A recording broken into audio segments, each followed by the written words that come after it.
and welcome back to another episode of the SimTech Podcast. Today we're doing another video podcast and we're jumping behind the supplier showcase. And to help me to do that, I brought along a very special guest. Special guest, would you like to introduce yourself? Hi, thank you, Craig, and thank you to the SimTech audience. My name's Jon Turvey. I'm the CEO and founder of Simflow.ai. For those that have never heard of Simflow, how would you describe it to them? In short, remote AI-powered communication skills training for healthcare professionals and educators alike. So if I picture it right, I assume that it can be remotely done. So just start a computer with a camera, as if I was maybe a GP, and then I could talk to a patient who would have all kinds of problems, and they would talk back to me. Is that right? Absolutely, yep. And more recently, we've kind of moved over to mobile numbers, which will be something exciting to demo later today. Yeah, so I heard that in the monthly meeting that you went to, and that really struck a chord with me as well, because we're always we're always a faculty member down to answer the phone in Sim, so that person is normally the patient voice or something, so we're kind of dual hiring because we never plan for that, and to assign a whole member of faculty just to do the phone, it seems sometimes a little bit of a waste. And it's such a cool idea, actually, of having AI answer the phone. Is that generally what was going on in your mind?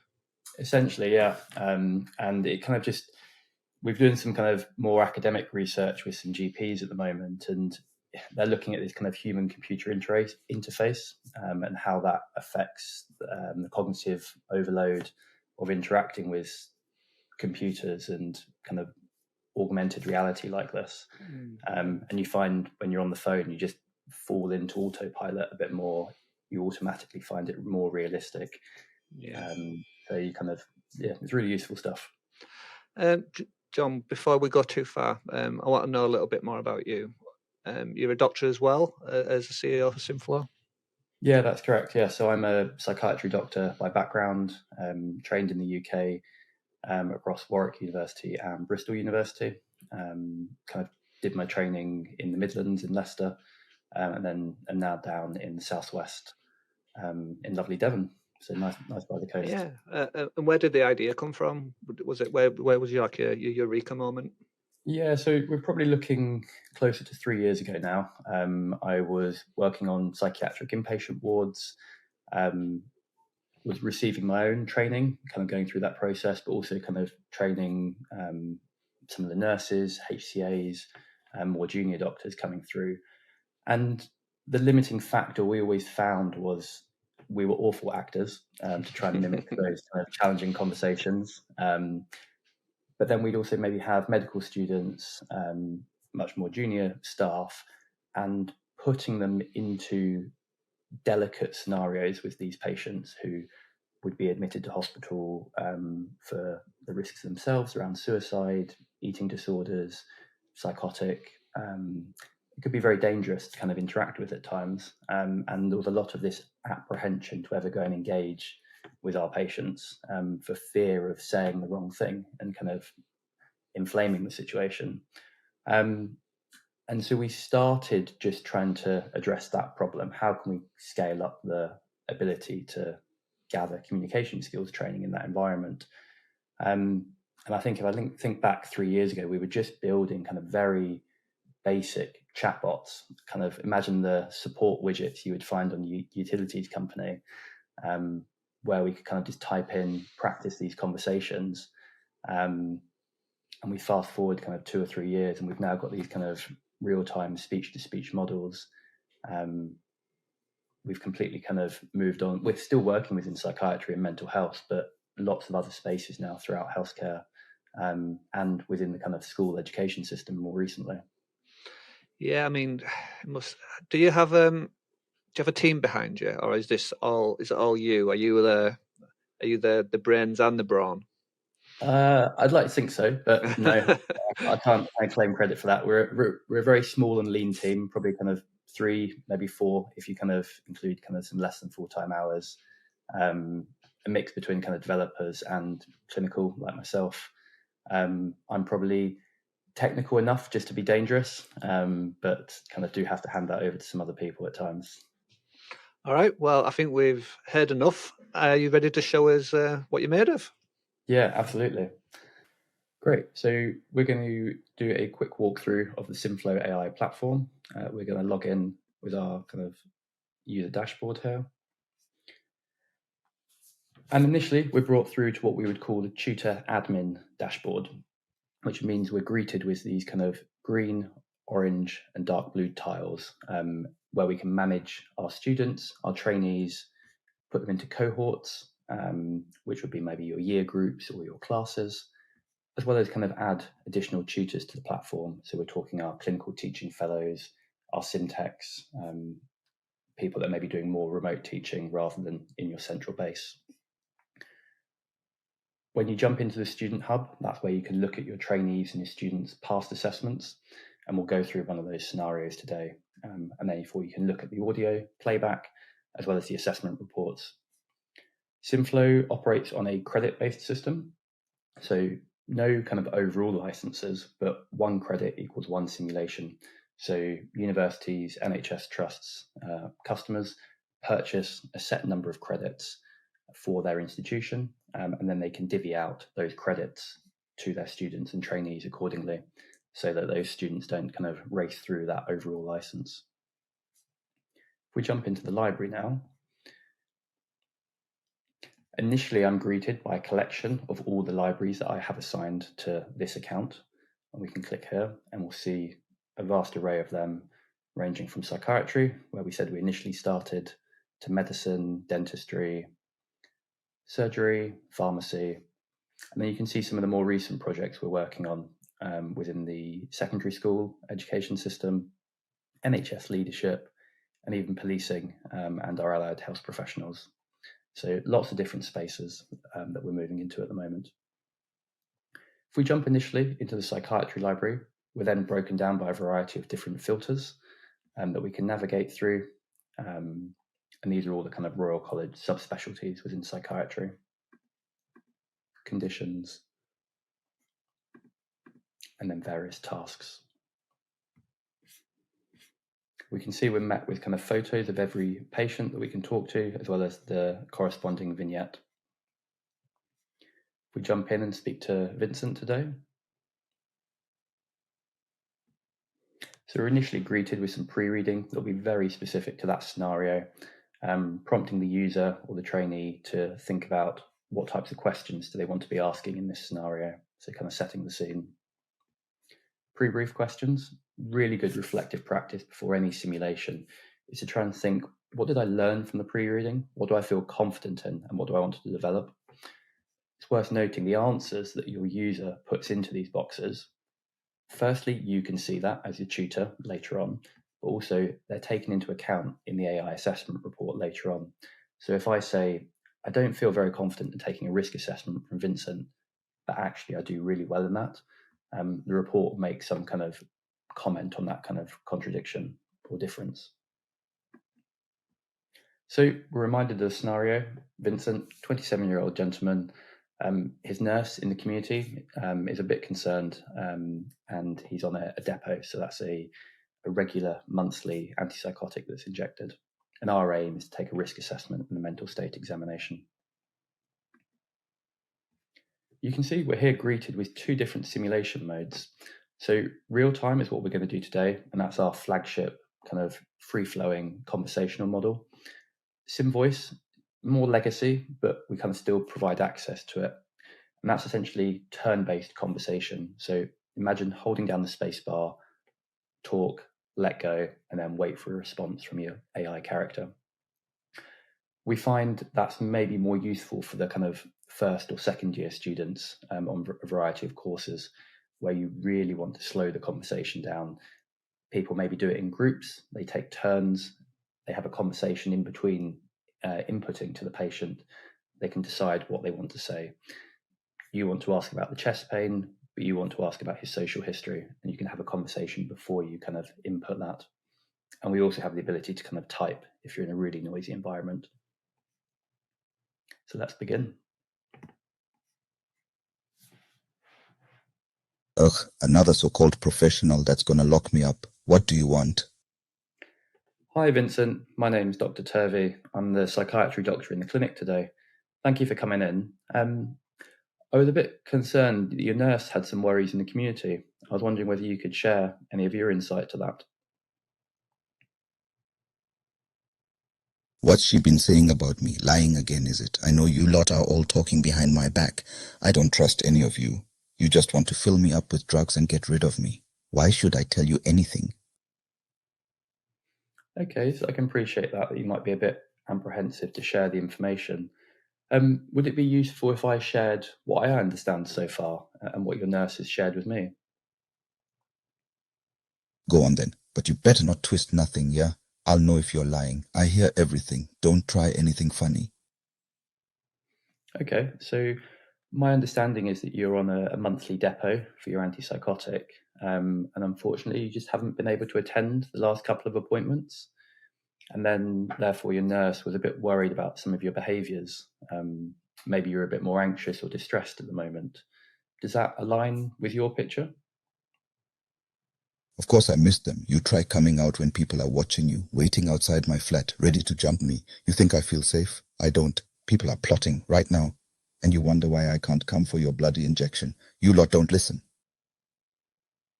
Okay. So you mentioned there that kind of people are watching you. Could you give me a little bit more information on that, please?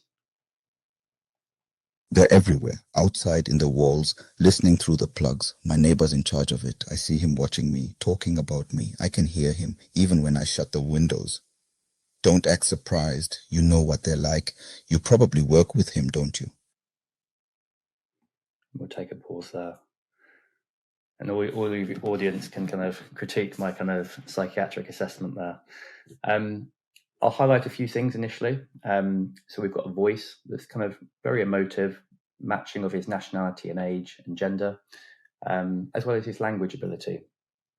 If I dived in more to kind of the geography, the location of where he is, he'll speak about kind of being within a specific environment, and we can get these patients talking about specific hospitals, specific wards, specific people and staff if we want to kind of go that granular. Initially, we're next greeted by a text transcript of that conversation, as well as audio playback. So that's really useful just from a kind of individual learning point of view. Like trainee students, kind of completed professionals are their biggest critics. So actually hearing that audio playback, I hear myself and and say questions I just would have never kind of said in hindsight. And you as a tutor can obviously kind of look into students' accounts and see that.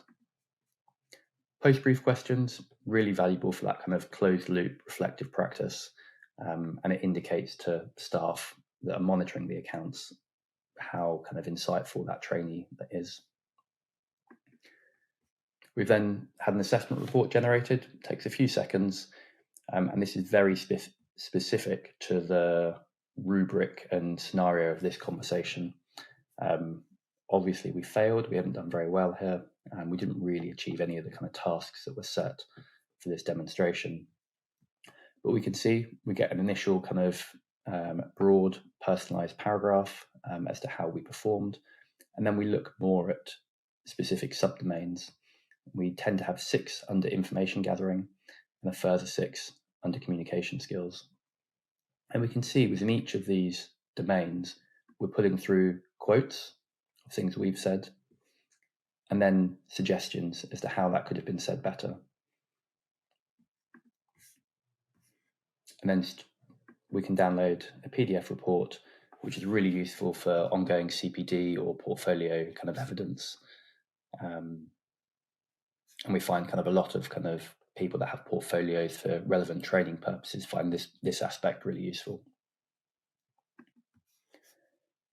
So I will take a pause there, and it'd be great, Craig, just to hear your initial thoughts on that scenario. Yeah, I was really surprised by how reactive it was, John. There was hardly any lag between, from you talking to them to getting your response, because obviously I get that there's the internet and it's got to go through, and then they've got the response time, so they've got to think of that response, and then it's got to go to the voice, and then they've got to respond. But it didn't seem like there was a lot of time there. I mean, you must have gone to a lot of effort to try to reduce the lag, because I've seen apps like this before, and sometimes it can be quite slow, and it really breaks the immersion, doesn't it, if it's too long. Yeah, I completely agree. And that was the kind of the big sticking point we've worked really hard to get towards. And we're down in some scenarios as low as 600 milliseconds on that kind of turn rate in conversation. And we've got really granular with how we've looked at that conversation. So we can set parameters as to how many words or how long do I speak to allow myself to interrupt that patient or kind of character.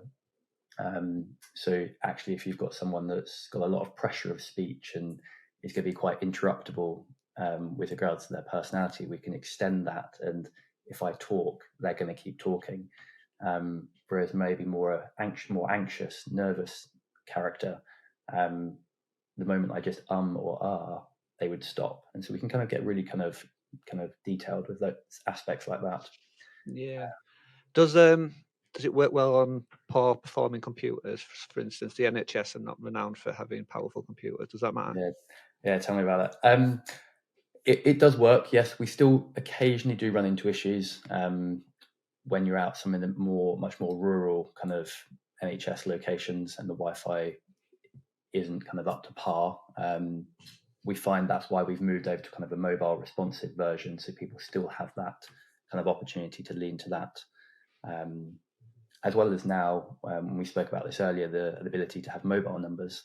So when I say that, we're talking about taking those individual scenarios that we've built, and we do this predominantly for the custom scenarios we build for kind of institutions, and we put that scenario onto a mobile number.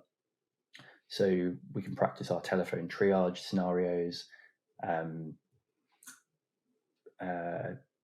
maybe phoning the medical registrar in a simulation scenario, or the radiologist, if you're doing kind of mannequin type work. And it just adds that kind of extra layer and opportunity for you to bring kind of characters and roles into your simulations. Yeah. I noticed that it was just a picture. Is there any way that it could be an avatar, or is that something for the future? It's the question we get probably on a weekly basis at this moment. Yeah. It's a future scenario, basically. We've tried kind of playing around with kind of some research with it. What I find is it leans more to being a distraction at this point. The avatars are very good, but the facial expressions don't correctly match the context of the conversation, and that then pulls the user out of that kind of fidelity of that scenario. We can get them to a level where the lips will match the conversation, wobble the head, and now even moving the hands around. But the expression on the face doesn't just change yet. And I think within under 12 months, you're probably looking at that'll be something that's Yeah. Well, like you say, sometimes if you know your weaknesses, why push the boundaries? Because already, like you say, if we say we've got poor computers, internet connections, and latency issues, 100%. Adding to this is well, it's not going to help, is it really? And there was an analogy used yesterday. So we were earlier in this week, we were at a big kind of secondary school conference talking to lots of teachers, and the kind of analogy someone used was although you haven't got all the non-verbal aspects of communication in a simulation like this, it gives you the torchlight that when you come across this conversation in real life, you've had some attempt at it already. So you're not going in completely blind. And I thought that was kind of just a really nice analogy. Something came to me. I was like, how do you make something like this psychologically safe? Obviously, when you've got full control over people, we can generally tell, if the participant is maybe having a hard time or we're overdoing it. Does the avatar or the AI understand when to draw it back or when they're struggling? It's a good question, and a space I think needs kind of continued exploration with technology like this. We don't have the ability for the avatar to kind of step back and go into that actor role. So the AI patient or relative or whoever we're talking to will maintain their role, and that won't change. The oversight is encouraging the tutors that are assigned to those accounts to continually monitor kind of the scenarios that students are using. I think for trainees, it's more adult-based learning, hand them off to it, go and do it on your own time. But definitely when we're in the medical and nursing schools, it being more assigned types of work, so you know when they're going to be using it. So you assign time to then just kind of maybe at least review the transcript rather than reviewing the audio. Yeah, I was wondering also, is it voice acted, or are they fully AI? Is that an AI's accent, or do you have actors to come in and pretty much repeating all the lines? What do you mean, sorry? So obviously the gentleman we spoke to had like a Jamaican accent. Mm-hmm. Is that completely AI? There's no actors in there at all recording it? And I see what you mean. Yeah, so that was a Nigerian accent that has been cloned into an AI kind of model, and we can do that. We have vast libraries of hundreds, if not nearly thousands, of voices that we can kind of lean on. If there's a particular accent, tone, or emotional flavour that we kind of feel we're missing, that we want to bring into a scenario, we can either reach out to voice actors, or we've even had some institutions kind of volunteer and go, oh, I want to be that voice. Yeah. And we just need a kind of certain number of minutes of them speaking. We can go away and clone it and then bring it into the platform. So the person that we spoke to is in a library, I suspect. Yes. Can people make their own through prompts, or is it just a library at the moment? Just a library that we kind of hold kind of internally, that we haven't handed over the authorship of creating simulations to our users. And we've been quite careful about that, because over the last kind of couple of years, we've developed an expertise at prompt engineering, stitching together the orchestration of the voice models that we use, lining up the assessment rubrics. And so there's a lot of moving parts, and we've seen some companies hand that over to the user. And what we thought was happening was the fidelity and maybe realism of that scenario kind of wanes over time, because they're not skilled at building it. They're skilled at interacting it and running the kind of educational session. So for the time being, we're holding onto that authorship. Yeah, I mean, it's a good way to almost quality control the product and keeping to a certain standard. Brill, do you have another one to show us? Yes, let's jump in again. Great. So we're going to jump into another scenario here, much more of an emotive type conversation. And we're going to be talking to Chris Thomas, the son of Gladys Thomas, his elderly mother, who's unfortunately had a fall on the ward at the hospital. She's now unresponsive, and our task is to speak with Chris and break the bad news about kind of the events that have unfolded.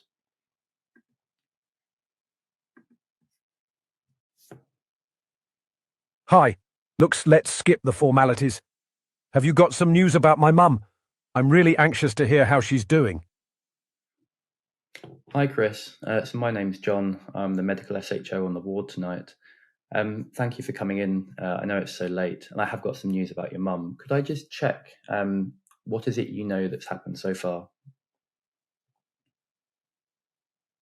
What do I know? I know that I left her here because I thought she'd be safe. And now I'm getting calls in the middle of the night saying something's happened. No one's given me a straight answer, just that she's unwell, and now you're telling me you've got news. What happened to her, John? She was meant to be looked after. I need you to just tell me what's going on, not dance around it. Is she awake? Is she in pain? Just be honest with me. Okay, Chris. So I hear everything you're saying, and it sounds quite upsetting at the moment. So I'll cut to the chase, and I'll walk through kind of what happened and share what I know so far. So your mum had a fall on the ward this evening. Unfortunately, no one saw why or how she fell, but we identified that she'd kind of had a head injury. So we've taken her for a scan of her head, and she's just being wheeled back onto the ward now. I don't know the results of that scan yet, but I am going to try and speak to one of my bosses and get that kind of fed back to us as soon as possible.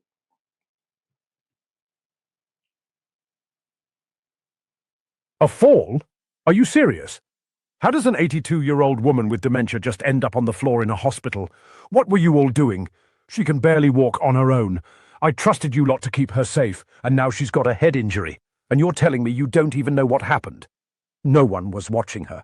This is unbelievable. I want to see her right now. And I want to know the moment you hear anything about that scan. Don't keep me sat in the dark. And if she's in pain, I want to know what you're actually doing for her, not just vague promises. She's not just another patient to me. That's my mum. And again, we'll finish there. Wow, I mean, he was pretty cross, wasn't he? I felt myself getting quite immersed into it actually. I was already thinking, how I would kind of respond to those. I did pick up a little bit on how it did sound a little bit slightly robotic in areas. So at that time, I could tell it was AI on that point. How do you go about engineering and getting rid of the slightly robotic responses and making him feel more human? How do you even start doing stuff like that? So I guess that's the subjective aspect, is it? And we work with people really closely to kind of get that feedback. So that's a case that's in an open library rather than custom built for someone. And if they came back to us with that feedback to say, actually, this voice isn't kind of where we'd want it, we do recognize certain things in it, we'd go away and kind of either find an alternative voice, tweak the one we've got until there's kind of that happiness with it. Because we recognize, as you said, if you're not immersed in that conversation, you would then prefer probably to either not be doing it or have an actor. So I don't know, because I felt maybe there is a safer aspect knowing that it's AI and it's not too real. I mean, maybe there is a little bit of safety there. Well, I guess it's a really good segue into something that kind of happened more recently. So we were looking at trying to reduce the kind of human-computer interface, that kind of recognition that you're talking to a laptop or talking to a software program. And so we started taking these kind of AI patients, AI scenarios, and assigning them to mobile numbers. And just kind of anecdotally, we found that actually some medical students kind of trialing this in primary care initially couldn't tell the difference, that they were talking to an AI versus a human, and they thought it was the medical school's actors on the other end of the line. It's a good thing from our end that we're doing something kind of cutting edge and really high fidelity. Ethical questions that we need to kind of start exploring is, do we really need to highlight and indicate that this is kind of AI, or is that up to the people providing the education session to highlight that? And I'd love to just show you one of those cases, and we can pull them up on the phone now. So I'm going to be doing a telephone triage appointment from primary care, speaking to David, who on his vignette would have had a recent blood test, and he's come in to talk about those results.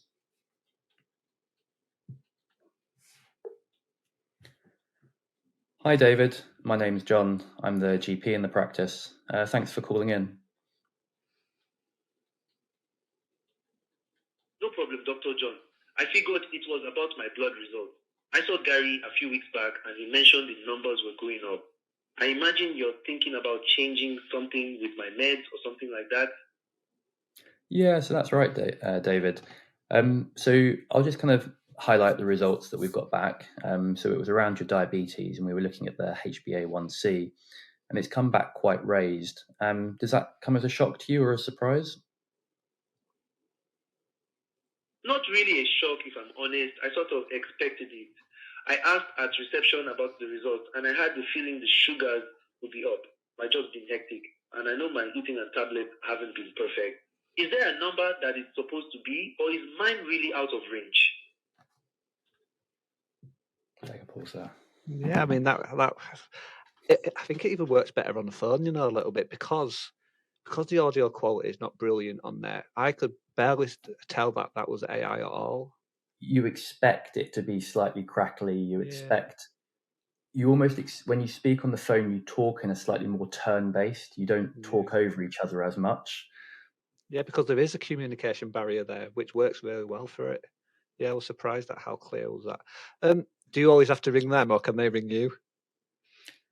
We can set it up. We've never had a scenario where we've needed to get them to ring in, but you can set it, and we have kind of got the ability to set kind of times that they'll phone in. Yeah, I mean, how are people using this? So we're doing one pilot that's just kind of getting off the ground, and they're very excited about the mobile number setup. So they're doing telephone triage, essentially as kind of for paramedics phoning in. And we're going to build out a library of cases for them and assign them all to mobile numbers. And it means, I think their idea is to do lunchtime teaching on telephone triage. But you also look at kind of primary care. It's a crazy high percentage of GP consultations occur on the phone, completely flipped from maybe where it was 20 years ago. So we're finding kind of lots of use cases for training in that space. Yeah, I mean, even listening to it, I'm already thinking about ways that we could use it, because, you know, a lot of almost all of our sims end up with a phone call of some kind of, you know, escalation, and you even hear of, trying to be assertive on the phone, you know, those kind of elements that we're trying to put into sim these days. But, you know, most of them end up asking for help in some way or form, and it'd be great to kind of implement AI. It's phoning the radiologist to vet the CT scan, or ask for the blood protocol for major hemorrhage or something like that. And it's just an easy way to pull another character into your scenario that doesn't have to be one of the educators. Yeah, brill. Okay, maybe the hardest question of all then, John. How much does it cost? Yep, good question. So as we said, credit-based system.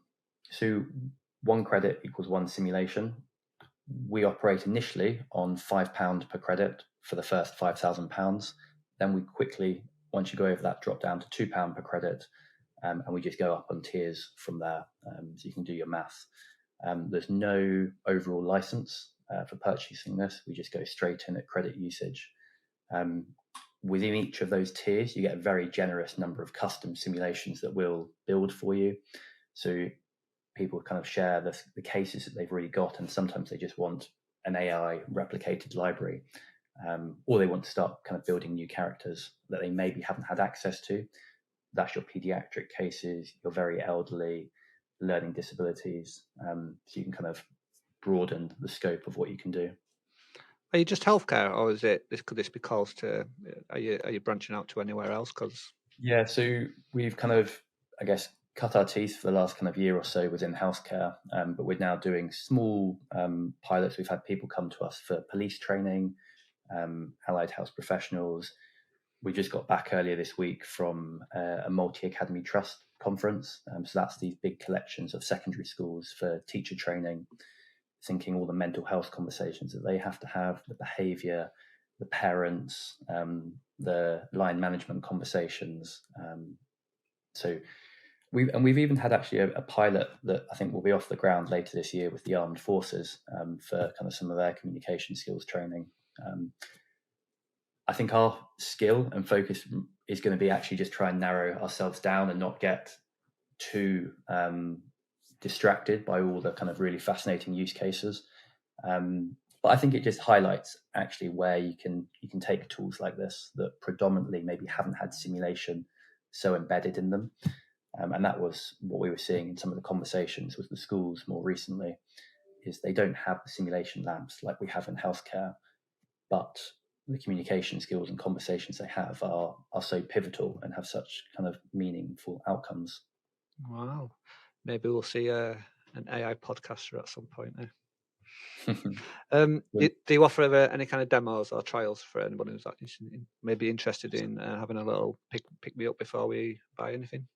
Yes, absolutely. So we initially just hand out free accounts to kind of the people that are looking to pull it into their department, and then we'll move to a much lower discounted pilot.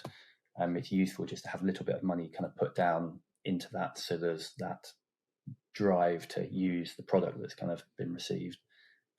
But absolutely.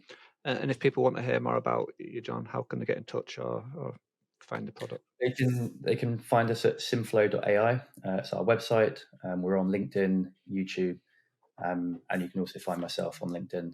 And there's Calendly links dotted all around those places to book calls, as well as drop us an email. Brilliant. And I'll put your contact information in the episode description for those people, or you can just reach out to me and I'll put you in touch. Anything else you'd like to do, Jon, before we sign off?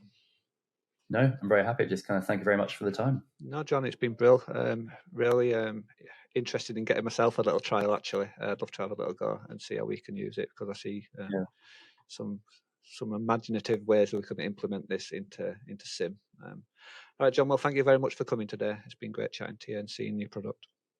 Great. Absolute pleasure, Craig. Thank you very much.